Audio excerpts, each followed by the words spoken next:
Nous comprenons ce que signifie le message des 3 anges d'Apocalypse 14.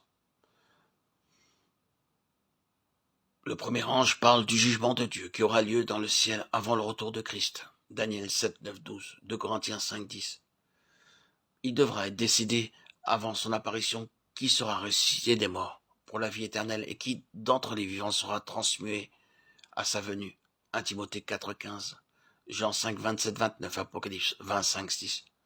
De plus, la Bible parle d'un jugement ayant lieu dans le ciel, après les 1000 ans, après le retour de Jésus, auquel tous les fidèles prendront part en prononçant une sentence sur les morts incrédules et les anges déchus. Daniel 7, 22, 1 Corinthiens 6, 2, Apocalypse 24. Cette sentence sera annoncée et exécutée après les 1000 ans à la résurrection des incrédules. Jean 5, 29, Apocalypse 27, 15. Les 10 commandements sont le critère immuable au jour du jugement de Dieu. Ecclésiaste 12, 13.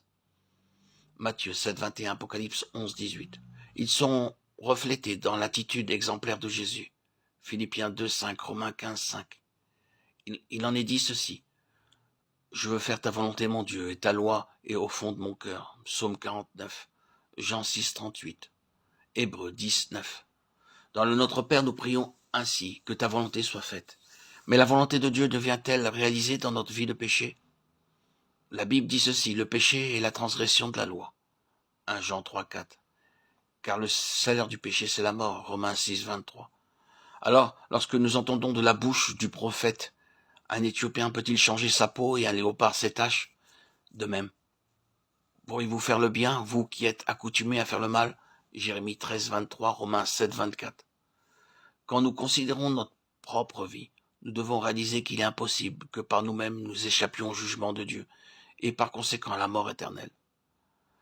Dieu néanmoins a tracé un chemin de salut pour tous ceux qui étaient sous l'esclavage de Satan. Ce chemin que l'amour de Dieu a tracé s'appelle Jésus-Christ. Car Dieu a tant aimé le monde qu'il a donné son Fils unique afin que quiconque croit en lui ne périsse point, mais qu'il ait la vie éternelle. Jean 3, 16. Golgotha se dresse comme mémorial de ce sacrifice incompréhensible qui était nécessaire pour expier les transgressions de la loi de Dieu. Ainsi, nous ne pouvons considérer le péché comme quelque chose d'anodin. Romains 6, 15. L'offre de miséricorde de Dieu n'est pas une offre à bon marché. Elle nécessite notre consentement et notre complète soumission à Dieu. Jésus dit ceci, « Je suis le chemin, la vérité et la vie. Nul ne vient au Père que par moi. » Jean 14, 6. Dans sa vie, Jésus nous a montré le chemin vers son Père et le chemin vers la vie éternelle. Et Jésus répond aujourd'hui comment obtenir la vie éternelle à travers Christ. Lorsqu'il répond aujourd'hui comme par le passé, observe les commandements et suis-moi. Matthieu 19, 17, 21. Je vous invite à lire 1 Pierre 2, 21. Apocalypse 14, 4. La vie de disciple pour nous aujourd'hui consiste à étudier la vie de Jésus racontée dans les Saintes Écritures. Jean 5, 39, 8, 31, 32. À obéir à sa parole.